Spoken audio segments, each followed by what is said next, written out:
we are going through so many challenges in terms of economics problems, people are not getting jobs. As of job, we need more jobs. We need more jobs. A whole lot to do in Ghana. My sister was gonna be a local $4 box. It was there to 3 box. It's very hard. Very hard. Yeah, very hard. Because on getting in power. Businesses are collapsing. And the unfortunate thing is, even our light bills are not even going down. This thing has been happening for 3 years now. We get light in the day for only 2 days. Only 2 days. So out of the 5 days, it means you can work for only 2 days. And this is very bad.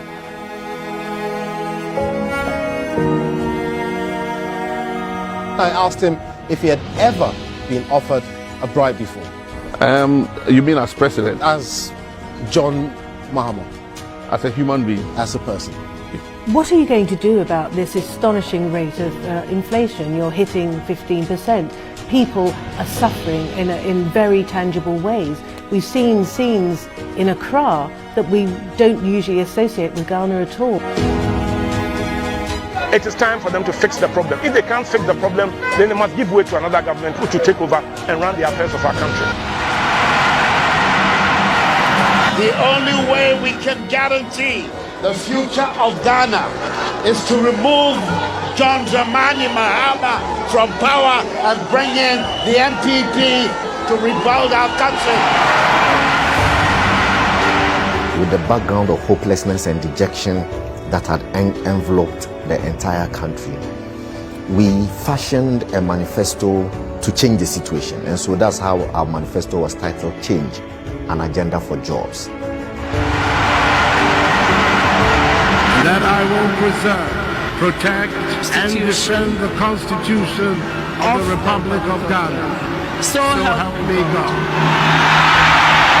For many Ghanaians, this victory in 2016 came with a renewed hope. The new Patriotic Party had also won majority in Parliament. It will not be easy. We have no illusions whatsoever. It will require sacrifice, but it can be done.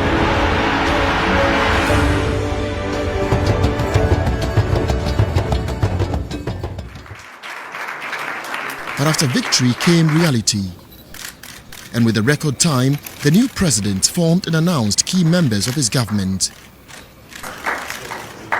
They are the men and women who will drive his vision, making it clear to them that there was no time to waste.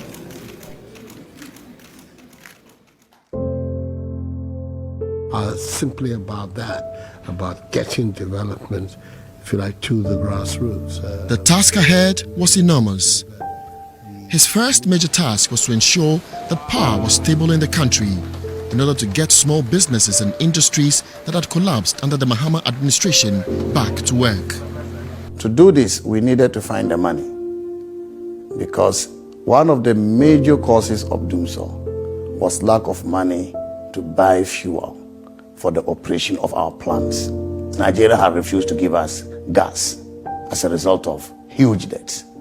And the president negotiated with Nigeria, and Nigeria agreed to restore gas supply to Ghana. I had to buy generators, and it was not easy at all at the time. We are so happy that today you get up, there is electricity, there is power to do everything. It takes a leader that has the confidence of his peers, to be able to broker such arrangements that we got within the short period. After years of doomsor, the lights were finally back for good.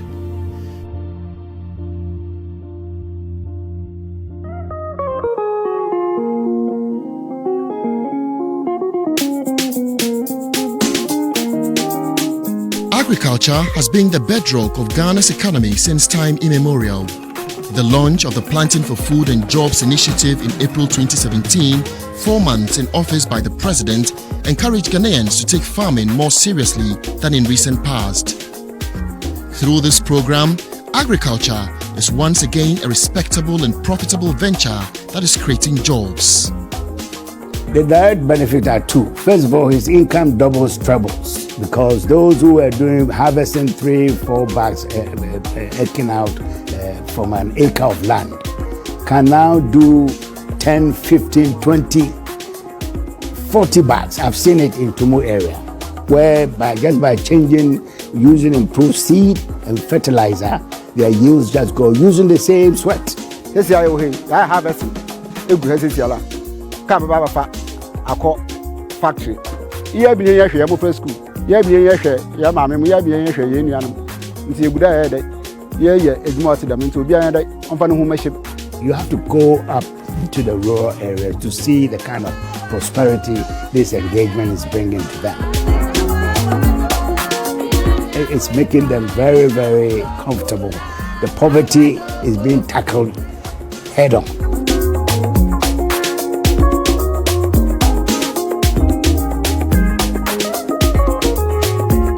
Today, the Planting for Food and Jobs initiative has brought renewed hope and energy, creating jobs, reducing poverty, and improving food security across the country. It's been after many years of neglect by the erstwhile Bahama-led administration. I think today you see leadership that is responsive to the challenges of the Ghanaian people.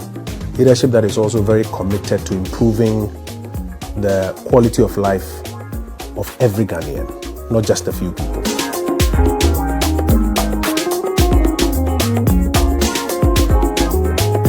The first term of President Akuffo Addo's leadership has not even ended, yet so much has been achieved.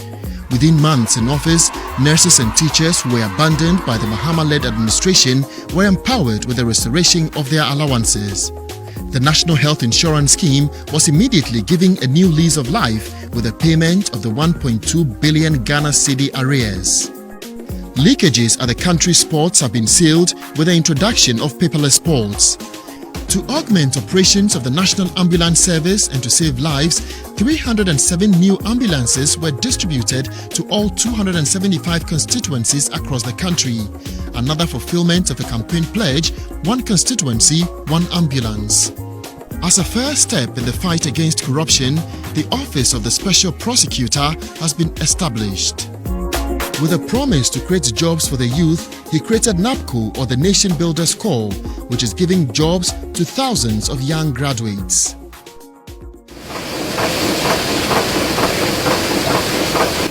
Industrialization was another major aspect of the president's grand plan to transform Ghana.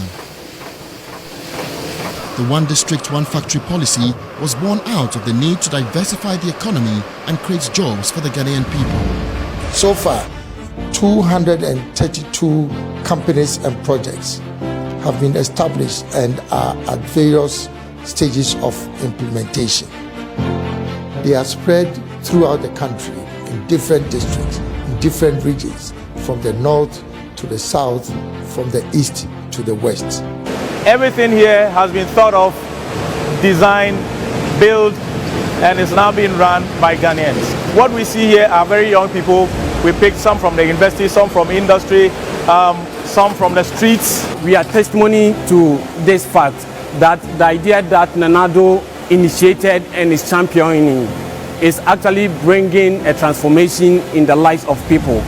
Just an idea from an individual can just change a life like that. But it goes beyond that, because it is also capturing new enterprises, at the same time capturing existing enterprises that were completely demobilized and almost dead, which have been resurrected. There 2013, 14, 15, after the night one collapse, and I got in a few.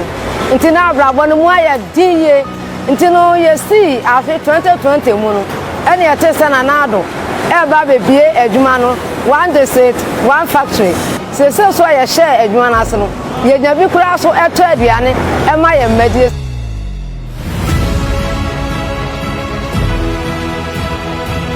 The One District, One Factory initiative is an economic landmark, empowering the private sector to grow.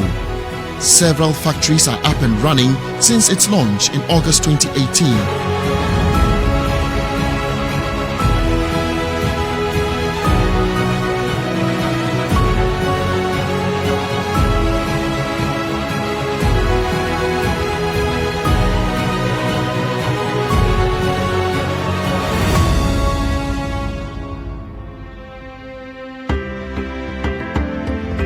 Gazette number 12 of 2019, and thereby creating the Northeast region, and signed the instrument. Following the country's constitution, President Akuffo Addo led the creation of 6 new regions, empowering several communities that have been deprived of development.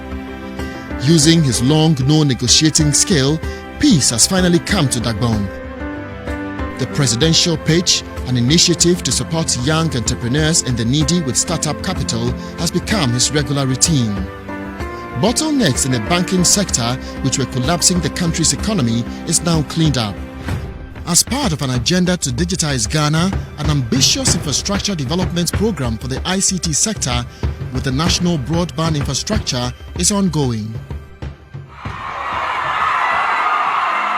September 2017, school children from across the country waved their flag with excitement. For the first time in the country's history, senior high education is made free across the country. A government may not be able to make every citizen rich, but with political will and responsible leadership, a government can help create a society of opportunities and empowerment for every citizen. And I know no better way to do so but through access to education. The education of the Ghanaian child is something dear to President Akuffo Addo. Through this policy, a record 1 million children have access to secondary education in Ghana. He is the driver and mover of free SHS. As we speak, apart from we doing the technical work to support his SHS, the free SHS program is under the office of the president. For him to bring free education, women who ordinarily go and sell their clothes to make sure that the children are sent to school or there's food on the table, now would not sell their clothes again but will have their children in school. Across the country, many parents and students have shared various testimonies on the overwhelming success of the free senior high school policy and how it is securing their future. In 2001, I lost my father, and in 2008, I lost my mother. If not because of the introduction of the free SHS, I wouldn't be here, and my vision is to become a nurse in future so that I'll be able to help my community and the nation at large. When you talk about infrastructure projects, there's no comparison. Because let me give you an example. When you take a 12-unit classroom, we did 165. When you talk about 3-unit classroom blocks, all in secondary school, we have done 60. When you talk about 6-unit classroom blocks, we've done 173. We have done about 3 times more than the SDC ever thought in their mind.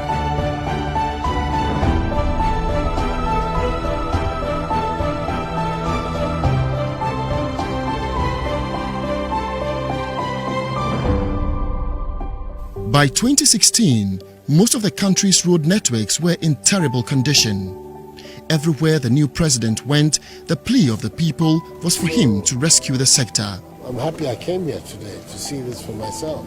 I think, Mr. Engineer, there's a lot more work that needs to be done for us to be able to find a satisfactory way out for the future.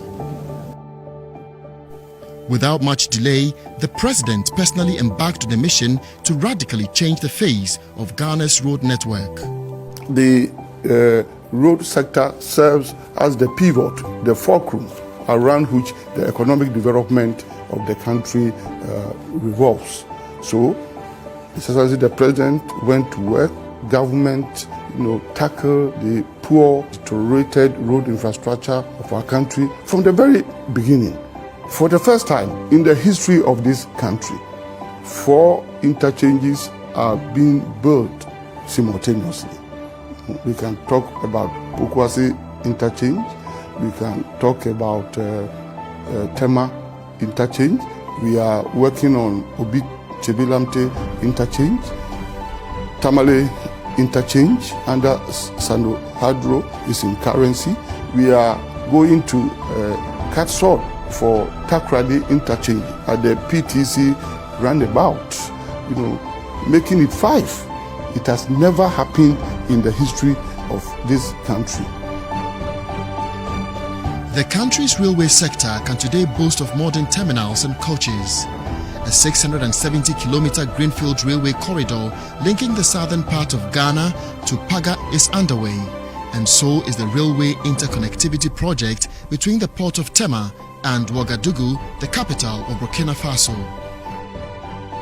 Water has been supplied to many rural communities, while the One Village, One Dam initiative is making irrigation in several farming communities easy. Aggressive sports infrastructural development is being undertaken in many communities across the country, taking sports closer to the youth. Construction is underway for Ghana's first creative arts school, while a court to protect Ghanaian musicians and the arts will be up within the next few weeks. In 2019, the Year of Return program injected billions of dollars into the Ghanaian economy and saw an increase in tourist arrivals. To date, over 450,000 people around the world have died because of coronavirus. We have therefore made the assessment that COVID-19 can be characterized as a pandemic. The coronavirus pandemic took the world by surprise. No country in the world prepared for it. Even nations regarded as superpowers are grappling to deal with it. But leadership may have determined the survival of citizens in every nation. President Akuffo Addo is meeting with various stakeholders to assess the nation's preparedness. The Ministry of Health has announced that 2 cases of COVID-19. Ghana is investigating 2 suspected. By the 12th of March, Ghana had recorded her first 2 cases. At this point, decisive leadership is key. Those were heady moments in the government. Those were very difficult moments. And even if you want fear in the system, but out of all of that, he showed extraordinary leadership. He was very steady, very focused, and very calm. Midnight in Accra, and the nation is sleeping. President Akuffo Addo is meeting with his top COVID-19 medical advisors and the Vice President. They are assessing the possibility of a reasonable lockdown. But the President was firm that a total lockdown cannot be considered. His major concern was the informal sector and the vulnerable in society. Fellow Ghanaians, good evening. I've come to your homes once again. With truth and openness to the people, the President made his address to the nation a frequent routine. These are not ordinary times. So let us all put our shoulders to the wheel. And I'm confident that together, by the grace of God, we shall overcome this challenge. It is said that tough leaders are made for tough times. The leadership provided by President Akuffo Addo in these COVID times is unparalleled. He rallied and empowered local pharmaceutical companies and the manufacturing industry to provide essentials such as PPEs and hand sanitizers. Water was made free for all Ghanaians. Electricity was also made free for the poor with 50% reduction for high consumers. Hot meals were provided for the needy and vulnerable in society. We know what to do to bring back our economy back to life. What we do not know is how to bring people back to life. He wanted to see what the people were being fed with, how we feed them, the number of people that congregate that we say they are not observing the social distancing. And this was something that I didn't think the president would take keen interest in. Knowing that the most affected by the COVID are small businesses, the president launched the 1 billion Ghana Cedi business support scheme.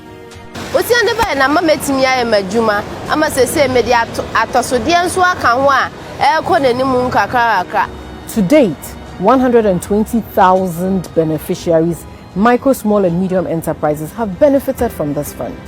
60% of these beneficiaries are women. From this crisis comes a lesson. President Akuffo Addo recognizes that Ghana has to make significant investments in the public health system and has immediately begun construction of 88 new district hospitals, all to be completed within a year. The world is looking at Ghana. You would be surprised at the sort of interactions I've had locally from Nigeria and elsewhere. They're very proud of us. I am not surprised that he stands tall amongst his peers, both in Africa and in the world. It's thoughtful leadership that thinks about the people. It thinks about the grassroots. It thinks about changing the lives of people. It's not selfish leadership. If Ghana wants to become a big player in the global economy, the way forward is to industrialize. President Nana Akuffo Addo is doing exactly that. Continuity is in the interest of Ghana. Continuity is in the interest of the economy of Ghana. Continuity is in the interest of the youth of Ghana, because with continuity, we can consolidate the gains and protect the gains that we've made and ensure that we unleash the full potential of the Ghanaian people and the Ghanaian youth. 4 years of change has been, in my view, so far so good. But it is not yet Uhuru, as they say. We haven't gotten there yet. But it is important that we protect the gains that we have made in 4 years. Under the leadership of President Nana Addo Akufo Addo and the NPP, the bar of leadership in Ghana has been raised. The foundation plans for Ghana's transformation is being laid. Investor confidence in Ghana has been built with global corporations such as VW, Sinotruck and others setting up their manufacturing plants in Ghana. For the first time since the formation of the African Union, Ghana is headquarters of a major body, the African Continental Free Trade Area.